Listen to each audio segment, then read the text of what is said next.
சங்கீதம் 22. என் தேவனே, என் தேவனே, ஏன் என்னை கைவிட்டீர்?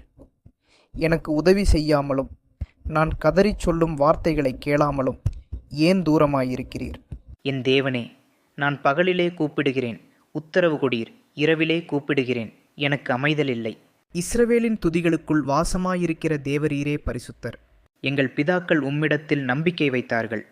நம்பின அவர்களை நீர் விடுவித்தீர். உம்மை நோக்கி கூப்பிட்டு தப்பினார்கள். உம்மை நம்பி வெட்கப்பட்டு போகாதிருந்தார்கள். நானோ ஒரு புழு, மனுஷனல்ல, மனுஷரால் நிந்திக்கப்பட்டும் ஜனங்களால் அவமதிக்கப்பட்டும் இருக்கிறேன். என்னை பார்க்கிறவர்கள் எல்லாரும் என்னை பரியாசம் பண்ணி உதட்டை பிதுக்கி தலையை துலுக்கி, கர்த்தர் மேல் நம்பிக்கையாயிருந்தானே, அவர் இவனை விடுவிக்கட்டும், இவன் மேல் பிரியமாயிருக்கிறாரே, இப்பொழுது இவனை மீட்டு விடட்டும் என்கிறார்கள். நீரே என்னை கற்பத்திலிருந்து எடுத்தவர், என் தாயின் முளைப்பாலை நான் உண்கையில் என்னை உம்முடைய பேரில் நம்பிக்கையாயிருக்க பண்ணினீர். கற்பத்திலிருந்து வெளிப்பட்ட போதே உமது சார்பில் விழுந்தேன். நான் என் தாயின் வயிற்றில் இருந்தது முதல் நீர் என் தேவனாயிருக்கிறீர். என்னை விட்டு தூரமாகாதேயும், ஆபத்து கிட்டியிருக்கிறது, சகாயரும் இல்லை. அநேகம் காளைகள் என்னை சூழ்ந்திருக்கிறது. பாசான் தேசத்து பலத்த எருதுகள் என்னை வளைந்து கொண்டது. பீறிக்கெர்ச்சிக்கிற சிங்கத்தைப் போல் என் மேல் தங்கள் வாயை திறக்கிறார்கள். தண்ணீரைப் போல் ஊற்றுண்டேன், என் எலும்புகளெல்லாம் கட்டுவிட்டது. என் இருதயம் மெழுகு போலாகி என் குடல்களின் நடுவே உருகிற்று. என் பெலன் ஓட்டை போல் காய்ந்தது. என் நாவு மேல்வாயோடே ஒட்டிக்கொண்டது. என்னை மரணத்தூளிலே பொடுகிறீர். நாய்கள் என்னை சூழ்ந்திருக்கிறது. பொல்லாதவர்களின் கூட்டம் என்னை வளைந்து கொண்டது. என் கைகளையும் என் கால்களையும் உருவக் குத்தினார்கள். என் எலும்புகளையெல்லாம் நான் எண்ணலாம். அவர்கள் என்னை நோக்கி பார்த்து கொண்டிருக்கிறார்கள். என் வஸ்திரங்களை தங்களுக்குள்ளே பங்கிட்டு என் உடையின் பேரில் சீட்டு போடுகிறார்கள். ஆனாலும் கர்த்தாவே, நீர் எனக்கு தூரமாகாதேயும், என் பெலனே, எனக்கு சகாயம் பண்ண தீவிரித்து கொள்ளும்.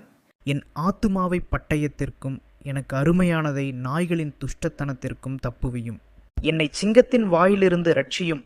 நான் காண்டாமிருகத்தின் கொம்புகளில் இருக்கும் பொது எனக்கு செவி கொடுத்தருளினீர்.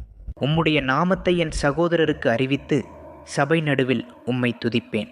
கர்த்தருக்கு பயப்படுகிறவர்களே, அவரை துதியுங்கள். யாக்கோபின் சந்ததியாரே, நீங்கள் எல்லாரும் அவரை கனம் பண்ணுங்கள்.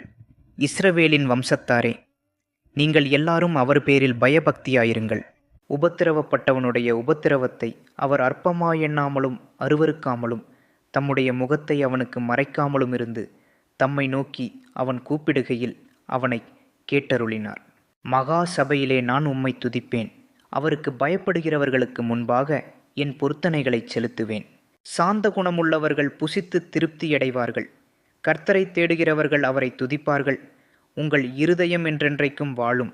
பூமியின் எல்லைகளெல்லாம் நினைவு கூர்ந்து கர்த்தரிடத்தில் திரும்பும். ஜாதிகளுடைய சந்ததிகளெல்லாம் உமது சமூகத்தில் தொழுது கொள்ளும். ராஜ்யம் கர்த்தருடையது, அவர் ஜாதிகளை ஆளுகிறவர். பூமியின் செல்வவான்கள் யாவரும் புசித்து பணிந்து கொள்வார்கள். புழுதியில் இறங்குகிறவர்கள் யாவரும் அவருக்கு முன்பாக வணங்குவார்கள். ஒருவனும் தன் ஆத்துமா அழியாதபடி அதை காக்கக்கூடாதே. ஒரு சந்ததி அவரை சேவிக்கும். தலைமுறை தலைமுறையாக அது ஆண்டவருடைய சந்ததி எண்ணப்படும். அவர்கள் வந்து அவரே இவைகளை செய்தார் என்று பிறக்கப் போகிற ஜனங்களுக்கு அவருடைய நீதியை அறிவிப்பார்கள்.